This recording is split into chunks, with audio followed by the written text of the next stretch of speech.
کہانی ایک ایسا ہتھیار ہے جس کے ذریعے ہم اپنا پیغام بچوں تک بڑی آسانی سے پہنچا سکتے ہیں اور بڑی آسانی سے ان کو وہ بات سمجھ بھی آ جاتی ہے اور ان کے ذہن نشیں بھی ہو جاتی ہے، کیونکہ کہانیاں بچوں کے ذہنوں میں رہ جاتی ہیں اور ہمارے بھی ذہنوں میں رہ جاتی ہیں۔ اب کہانی گو عذرا منصور یعنی کہ بی جان نے بچوں کو سنو کہانی میری زبانی کے پلیٹ فارم سے کہانیاں سنانے کا سلسلہ شروع کیا ہے، جو کہ بڑا ہی زبردست ہے۔ اچھا، بی جان کی خاص بات یہ ہے کہ ان کا لہجہ بڑا دل نشین ہے، جملوں کا جو اتار چڑھاؤ ہوتا ہے اور پھر زبان و بیان ایسا ہے کہ وہ بچوں کو اپنی جانب راغب کر لیتی ہیں، اور کہانی کے دوران ہی وہ بڑے بڑے پیغامات کو بالکل غیر محسوس انداز میں بچوں میں تقسیم کر دیتی ہیں۔ اداکارہ عذرا منصور صاحبہ ہمارے ساتھ موجود ہیں، ان سے جانتے ہیں کہ انہوں نے یہ سلسلہ کب سے شروع کیا اور اس طرح بچوں کی تربیت جو ہے اس میں ان کا کیا حصہ ہے۔ السلام علیکم عذرا صاحبہ۔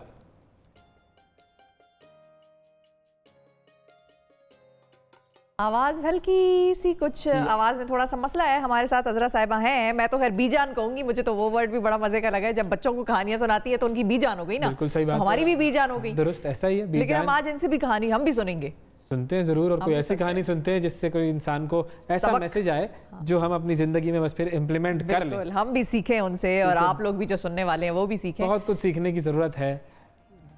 جی بی جان، آپ کو آواز آ رہی ہے؟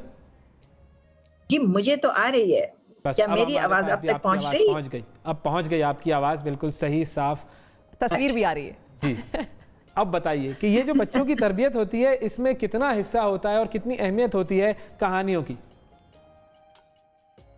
دیکھیں، میرا تو خیال ہے کہ جو پہلے زمانوں میں ہوا کرتا تھا، نانیاں دادیاں اور بزرگ جو خواتین ہوتی تھیں وہ بچوں کو کہانیاں سناتی تھیں، اور وہ ایک ایسا ذریعہ تھا کہ جس سے بچوں کو، آپ جیسے ابھی آپ نے تھوڑی دیر پہلے کہا کہ بڑی بڑی باتیں جو ہیں وہ بہت پیار سے ان کو بتا دی جاتی تھی اور بچوں کے ذہن نشین ہو جاتی تھی وہ ساری کچھ۔ تو یہ سلسلہ جو ہے آہستہ آہستہ آہستہ آہستہ کم ہوتے ہوتے ختم ہو گیا۔ لوگوں کے پاس اتنا وقت نہ رہا کہ وہ بیٹھ کے بچوں کو اسی طرح سے کہانیاں سنائیں، سب کریں۔ میں نے بہرحال اس چیز کو اپنے بچوں کے لیے ہمیشہ رکھا، بچوں کے بچوں کے لیے رکھا، اپنے دوستوں کے بچوں کے لیے، ہر ایک کے لیے۔ جو بچہ میرے ہاتھ لگتا تھا میں اس کو کہانی سنانے بیٹھ جاتی۔ تو بی جان، آپ بھی تو مصروف تو ہوتی ہیں، یہ تو نہیں کہ آپ بالکل ہی فارغ ہوتی ہیں، مصروفیت آپ کی بھی ہے، کام بھی چلتا رہتا ہے ساتھ ساتھ، آپ کیسے ٹائم نکالتی ہیں بچوں کو کہانیاں سنانے کے لیے؟ ہاں نہیں، یہ بات آپ کی بالکل صحیح ہے، لیکن آج کل تو آپ کو پتہ ہے نا جو سلسلہ ہو رہا ہے، تو آج کل تو خیر بہت آسانی سے ہو رہا ہے، لیکن ویسے بھی شام کے وقت تو میں ہمیشہ اپنے گھر پہ، رات میں جب میں گھر پہ ہوتی ہوں، اور اتوار کا دن میرا ہمیشہ اپنی فیملی کے ساتھ ہوتا ہے، تو اس میں نے کبھی بھی اس میں کوئی کمی نہیں آنے دی کہ اپنے بچوں کے لیے میں وہ نہ کر رہی ہوں۔ اب یہ بھی ایک لیسن ہے یہ جو ہے پیرنٹس کے لیے، اہم لیسن ہے یہ۔ کرنا چاہیے، جو آج کل میرا خیال ہے کہ والدین شاید اتنا وقت ان کے پاس نہیں ہوتا کہ وہ یہ کر سکیں، لیکن بہرحال تو یہ جو سلسلہ ہے سنو کہانی میری زبانی کا، اس کے لیے تو میں یہ بتانا آپ کو چاہوں گی کہ سعدیہ سرمد ایک بڑی ینگ سی خاتون ہے، اور میری تقریباً بیٹیوں کے برابر ہے۔ ان سے میری ملاقات ہوئی، انہوں نے مجھے اپنا پورا یہ بتایا کہ جی اس طرح سے ہم یہ کرنا چاہتے ہیں اور اس میں آپ کہاں تک ہمارے ساتھ ہوں گی۔ جو خاص ان کا مقصد ہے وہ دو ہیں۔ ایک تو یہ ہے کہ زبان جو ہے نا ہماری اردو زبان، وہ آہستہ آہستہ کہیں غائب ہوتی جا رہی ہے۔ ہمارے بچے جو ہیں وہ جب بات بھی کرتے ہیں تو انگریزی اور اردو ملا کے بات کرتے ہیں، یعنی بالکل خالص اردو میں کوئی بات بھی نہیں کرتا، اور بہت سے الفاظ ایسے ہیں جو ہمارے بچوں کو معلوم بھی نہیں ہے، ان کو سمجھ بھی نہیں آتے۔ تو ان کا، سعدیہ سرمد کا یہ کہنا تھا کہ میں یہ چاہتی ہوں کہ اردو کی ترویج ہو، دوبارہ سے ہم لوگ اردو زبان کو اپنے بچوں میں رائج کریں، پہلی چیز۔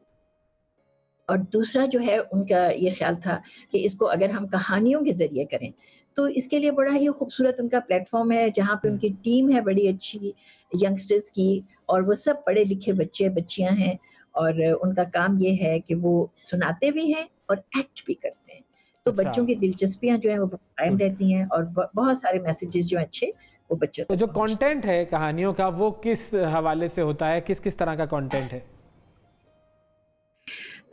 دیکھیں آج کل جیسے رمضان ہے تو رمضان کے حوالے سے ہی ہر چیزیں، تو میں جو سناتی ہوں کہانیاں، میں قصص الانبیاء یعنی نبیوں کے قصے جو ہیں ان کو میں بہت اپنے الفاظ میں کر کے، یہ کہیے کہ اپنے الفاظ میں کر کے میں سناتی ہوں بچوں کو۔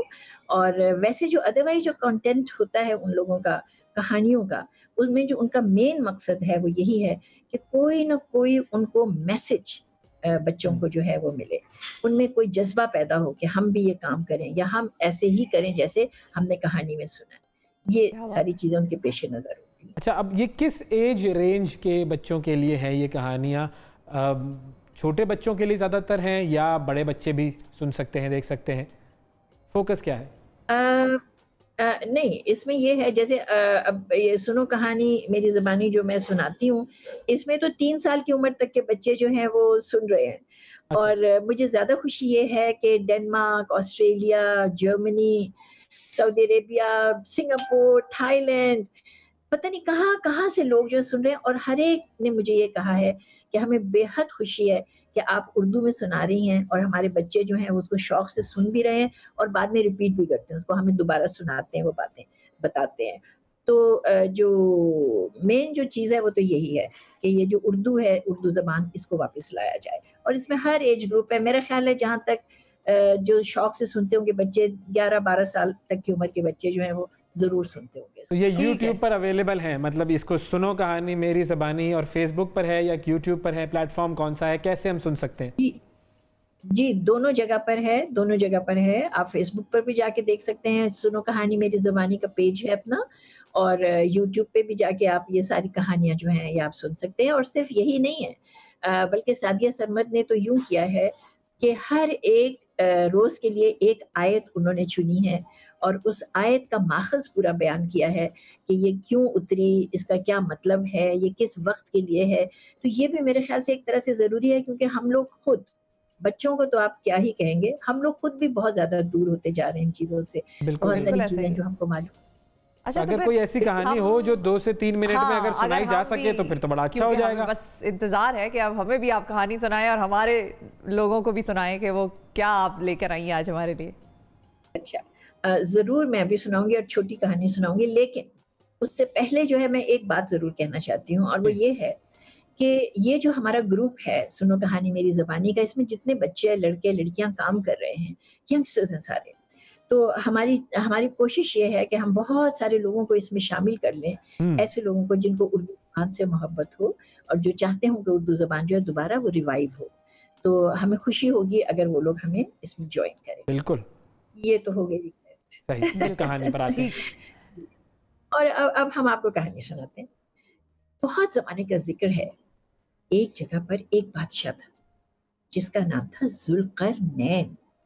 یہ بادشاہ بہت عدل پسند تھا، ہر ایک کی بہت مدد کرتا تھا، ہر ایک کا بہت خیال رکھتا تھا. یہی بادشاہ اپنے پورے ملک میں جہاں جہاں اس کی بادشاہت تھی، جو جو جگہ اس نے فتح کی ہوئی تھی، وہاں پر یہ اپنے لوگوں کے ساتھ جاتا اور دیکھتا کہ کسی کے ساتھ ظلم تو نہیں ہو رہا. اگر ظلم ہو رہا ہوتا تھا تو وہ وہیں پہ اس کو سزا دے دیتا تھا، اور اگر کوئی اچھا کام کرتا تھا تو اس کو انعام مل جاتا تھا. ایک دفعہ ذوالقرنین بادشاہ اسی طرح چلتے چلتے پہاڑوں کی طرف چلے گئے. وہاں پر جب وہ گئے تو وہاں کے لوگ جو تھے وہ دوڑے دوڑے ان کے پاس آئے، کیونکہ ان کو پتا تھا کہ ذوالقرنین جو ہے وہ ہر ایک کی مدد کرتے ہیں. انہوں نے آ کے ان سے کہا کہ دیکھیے، ان پہاڑوں کے پیچھے سے یاجوج اور ماجوج کی جو قوم ہے نا، وہ آتی ہے اور آ کے ہماری سب تباہی کر کے چلی جاتی ہے، ہماری چیزیں خراب کر جاتے ہیں. وہ اتنے زیادہ ہیں کہ ہم ان کا مقابلہ نہیں کر سکتے، وہ ہم سے بہت زیادہ طاقتور ہیں. کچھ تو کیجیے ہماری مدد، کوئی تو ایسی صورت کیجیے کہ ان کے اور ہمارے بیچ میں کوئی دیوار کھڑی ہو جائے. تو ذوالقرنین بادشاہ جو تھے انہوں نے کہا ٹھیک ہے. انہوں نے لوہے کے بڑے بڑے بلاکس بنوائے، وہ ایک کے اوپر ایک رکھوائے، ایک اونچی دیوار بنوائی. پھر اس کو خوب انہوں نے گرم کروایا، دونوں طرف اس کے خوب آگ جلوائی. جب وہ بالکل گرم ہو کے لال ہو گئی وہ لوہے کی اینٹیں، تب انہوں نے سیسا منگوا کر اس کے اوپر ڈلوا دیا. سیسا ڈالنے سے وہ بالکل مضبوط دیوار ہو گئی، اور اس دن سے یاجوج اور ماجوج جو تھے وہ اس طرف نہ آ سکے اور نہ ان لوگوں کو تنگ کر سکے. یہ واقعہ قرآن پاک میں بھی ہے، آپ لوگ پڑھ سکتے ہیں. اور دوسری چیز یہ کہ اللہ کا ایک اور وعدہ ہے کہ جب قیامت آئے گی، اور یہ ذوالقرنین بادشاہ نے ان لوگوں کو کہا کہ جب قیامت کا دن ہوگا تو یہ دیوار بالکل ریت کی طرح گر جائے گی. کیا بات. اچھا، اب اس کہانی میں قرآن بھی آ گیا، اس کہانی میں ہسٹری بھی آ گئی، سبق بھی آ گیا، اللہ تعالیٰ کی اس دن کا جو ہے وہ بھی ہمیں ذکر بھی آ گیا کہ جس دن ہم سب اس کے آگے حاضر ہوں گے. تو ایسی ہی کہانیاں ہمیں سننی بھی چاہیے اور بچوں کو سنانی بھی چاہیے. بہت شکریہ ادا کریں گے مظہرہ منصور صاحبہ کا